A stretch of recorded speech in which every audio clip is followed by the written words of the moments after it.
afternoon, Packers fans. Aaron Negler here with your Packers Daily Chat, coming to you live on the Cheesehead TV social channels on this Wednesday afternoon. Hope you're all doing well. I am back from New Orleans. Had a phenomenal time over the weekend and first part of this week. But here now, Wednesday afternoon, ready to get back in the mix and talk some Packers. And undoubtedly, the Aaron Rodgers trade has gone through while I was away, and we can talk about who won the trade and the aftermath. And I'm sorry, I'm being told the trade has not gone through yet, and we're all still just waiting. Not a surprise, actually. I kind of figured nothing would happen while I was gone, and I kind of figure nothing will happen until the draft on April 27th. So we continue to hang in a bit of a suspended state, so to speak. And I know there was a little bit, I'm going to call it news, but there was a little bit of news earlier this afternoon when Charles Robinson joined Jason Wilde, a former friend of the program, over there on ESPN Wisconsin. But Charles Robinson said the Packers' asking price is a 2023 second and a 2024 guaranteed first. And they are willing to give up something, the Packers are. If Rodgers only plays 1 year and is one and done, the Packers are willing to give up a pick in 2025. Apparently the Jets want nothing to do with that. What's crazy is that in the midst of this interview, Robinson says that the Packers and the Jets had a deal in place. The parameters were set when the Jets flew out to California, which is what a lot of people assumed, because it'd be crazy to have Woody Johnson, the owner of the Jets, and the head coach and the GM and all these folks fly out there, Nathaniel Hackett, and all these folks fly out there if there hadn't been some kind of agreement in place. So apparently that was the case. But then Aaron Rodgers, what a surprise, opened up his mouth on the Pat McAfee program and talked about how he was 90% retired, and that spooked Woody Johnson. Woody Johnson, unserious individual, apparently now is having second thoughts and misgivings and doesn't want to pay what the Packers are asking, even though apparently framework of the deal was in place. And the Jets are out here talking about having to or wanting to negotiate in good faith. You know, Joe Douglas down there at the owners' meetings. Give me a break.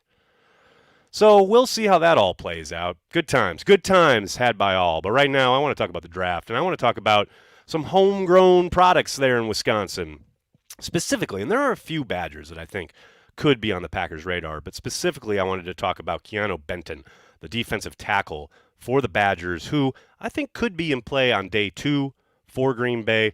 I want to give a shout-out to Sam Holman, who does the write-ups for the defensive line prospects here in the Cheesehead TV Pro Football Draft Guide.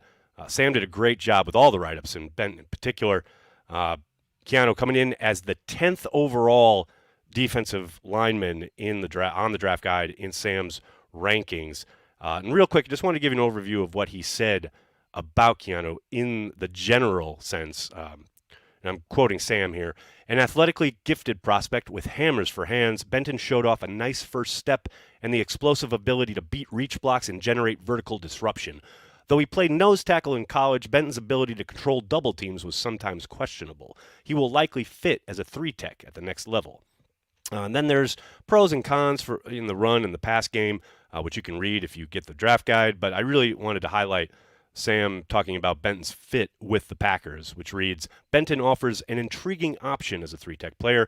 He should be able to hold his own against base blocks, and his pass rush ability offers an injection of juice in passing situations.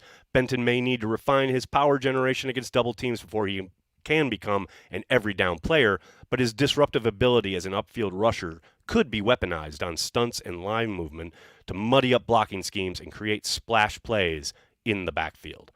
Ladies and gentlemen, that has Packer written all over it. That is somebody who could step in and help immediately, not have to be completely refined, but be a bit of a disruptor and setting things up for guys like Kenny Clark or Devontae Wyatt to go finish things off in the backfield.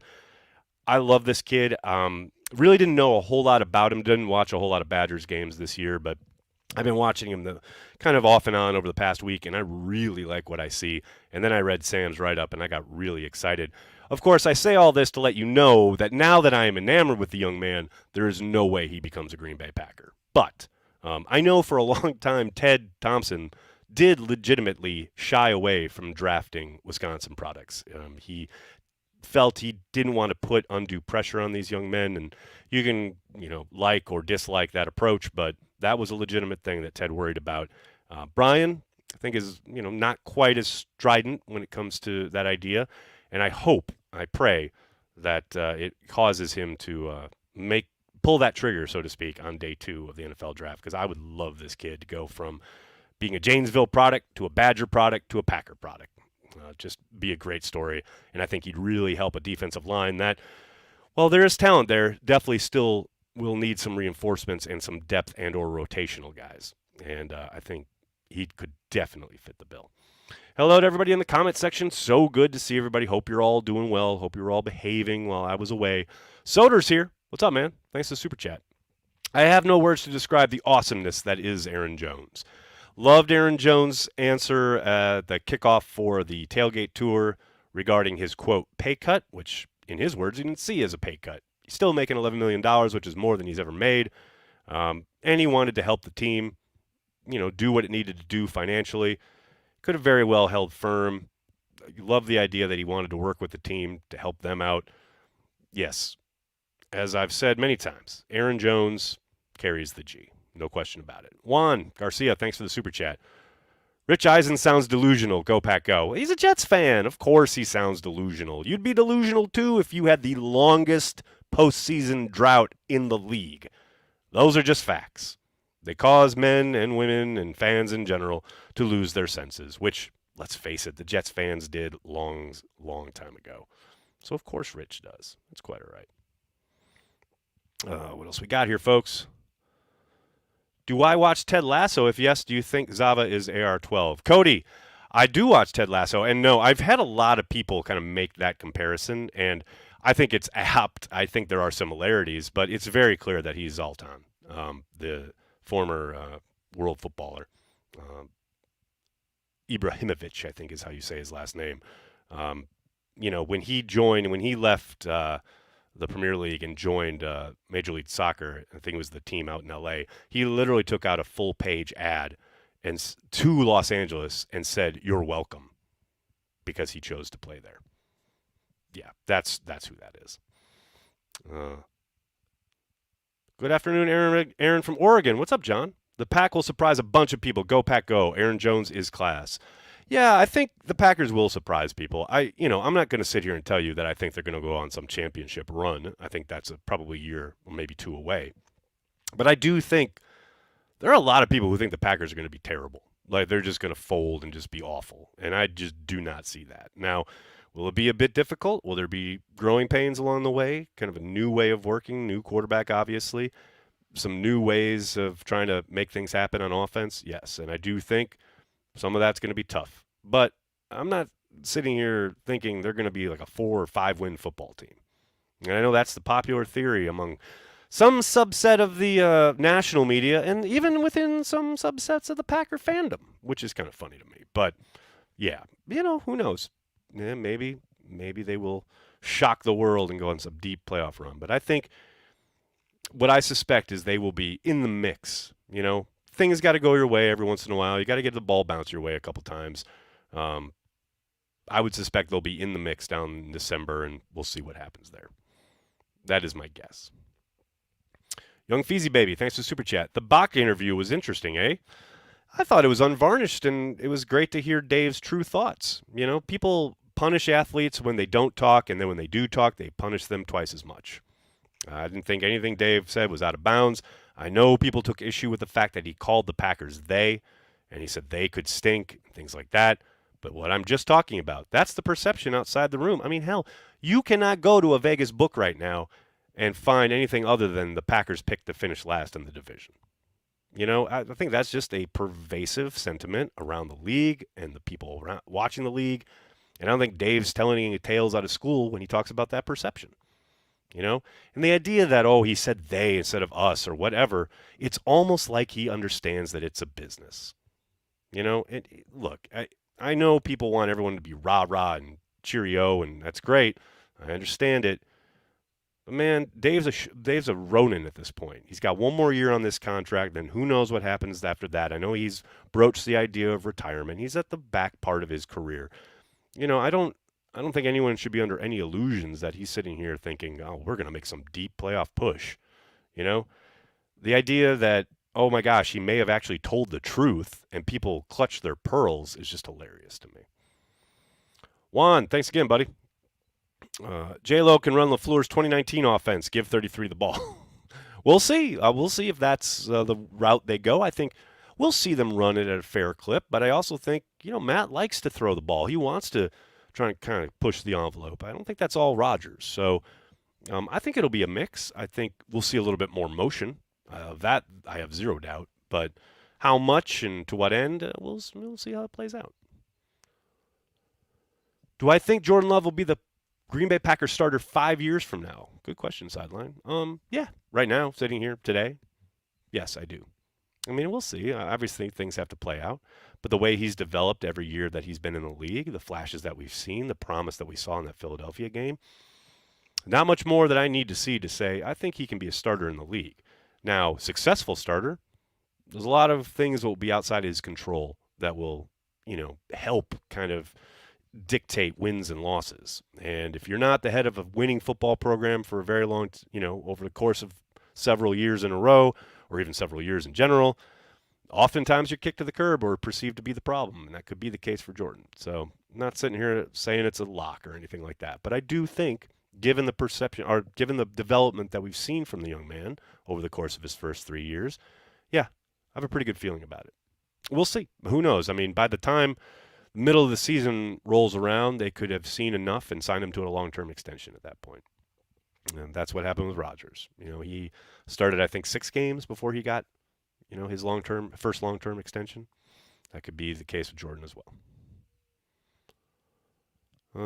J.C. Treader indicating that the Packers are, in fact, not a Bond villain-level organization. I mean, how does this myth keep getting perpetrated?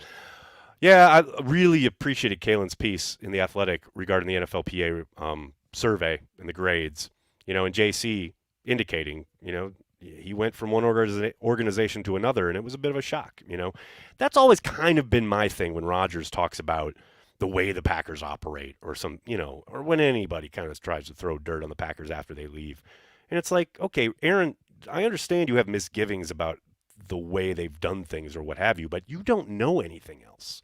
You've literally been in Green Bay for 18 years. The grass is not always greener. And I always point to this because it's the clearest example of what I'm talking about. Randall Cobb literally compared it to getting out of prison when he left Houston to come back to Green Bay. Obviously that's, a bit overstated. He's dramatic effect, what have you. But it's, the reality of the situation for the player is that he went from hell to heaven. So I understand, again, the misgivings or maybe a quibble with how the Packers operate in any sense, right? But this idea that there's some horrible franchise when, in fact, they are one of the best-run operations in the league. And that's just, having covered the league for a while and then gone and covered Green Bay specifically for a few years, and now kind of being in the mix of seeing what the NFL is like in other cities and what have you. Yeah, the Packers are pretty damn good at what they do as a franchise. And I do think some players who only know Green Bay and then go other places sometimes can be in for a rude awakening. Now, that's not every time. Of course, some guys go other places, and it's great. I think the Linsleys are loving it out in California. I don't think they have any problems out there. But that's not always the case. Sometimes you go to another organization and go, oh, God, I miss Green Bay. And I think that happens more often than not. Hey, Nags, thanks for what you do. Hope New Orleans was fun. Mark, oh, baby, let me tell you, New Orleans was magical. I had an absolute ball. When I was there covering the Super Bowl, whatever it was, 6-7 years ago, I had a good time. This time, I didn't want to leave. It was absolutely wonderful. Now, I do think some of that is because I was with my girlfriend who's from New Orleans, and she really showed me around, showed a lot of stuff that was maybe not quite off the beaten path, but stuff that, maybe that wasn't as touristy as other things. But, man, I had a ball. I had a great time. The wedding itself, the whole weekend, just the bars, the quarter, the vibe. It's really magical. I had a great time. No question about it. Oh, and hey, I want to give a shout out. I think it's Marty was the name. This is true. Coming back the night of the wedding, we were walking in the quarter. We had gone for a drink afterwards, and then we were walking up some not a really heavily populated street. We were going back to the hotel, and all of a sudden I hear Nagler, a lot of ball game left. And I turn around, and it's a gentleman, and I kind of looked at his face. I was thinking, do I know you? And he's like, I'm just a fan. Just wanted to say hi. And I asked his name, and I think it was Marty. Shout out, man. Thanks for saying hello. That was awesome. That was really cool of you to say hi. It was great to see you. Funny, my girlfriend said that I must have paid you to do that. But yeah, that was a lot of fun. Thanks for saying hello. It was really cool. Packers fans, they're everywhere. Coach, thanks for the super chat. Frenchman Street, greater than Bourbon Street. Great vibes. Oh, Bourbon Street is so funny because when I was there covering the Super Bowl, I had a ball on Bourbon Street. I was there often throughout the week. But that was, like I said, a while ago. This past weekend, I don't think I crossed Bourbon Street, but I didn't want anything to do with it. Man, I don't know if I've grown up, matured, what have you, but man, that is not that's for the you kids. You have a good time. But I had lots of fun at other places, like Pat O'Donnell's was fun. Joe, thanks for the super chat. If Pack are going to sign a vet wide receiver, why not Cobb? Why not indeed? I think it's a possibility, actually. I think the longer he sits out there, I think there's no doubt that it's a possibility. Now, do I think it's likely? No. I do think he'll probably end up in New York with Aaron, but you never know. But maybe he ends up back in Green Bay, but I would be surprised. Am I going to Will's in Lincoln Park anytime soon? I'm moving in about a block away in 3 weeks. Kevin, love Will's. Great spot. Spent the evening before the NFC Championship game there back in 2010 with Corey and company.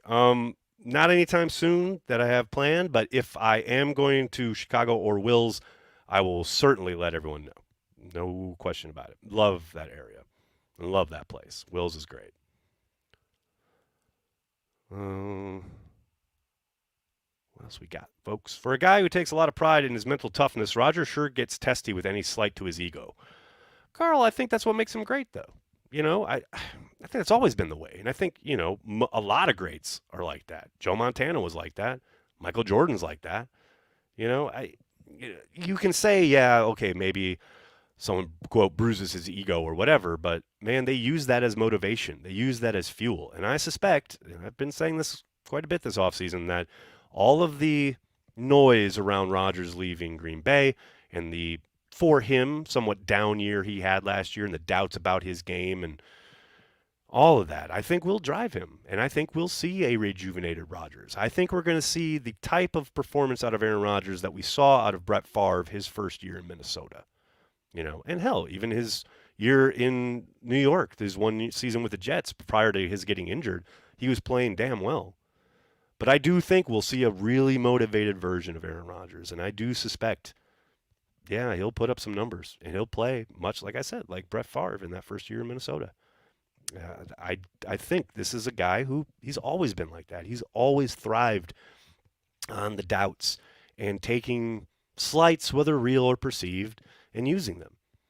So, yeah, you can say it's a, you know, his ego thing or whatever, and that may be true, but it's worked for him, and it's part of what makes him great and has made him great and has willed him to become one of the best at what he does in the entire world.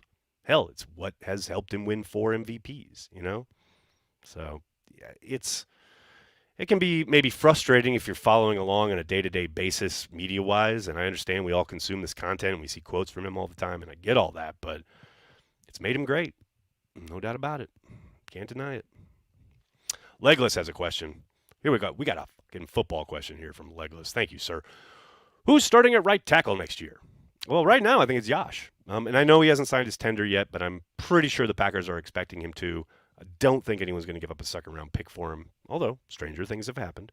But right now, yeah, I think it's most likely Yash. Now, that said, it would not surprise me, and I was just talking about this on the radio, it would not surprise me at all if they took a tackle at 15, especially considering David Bakhtiari heading into the final year of his deal, getting up there.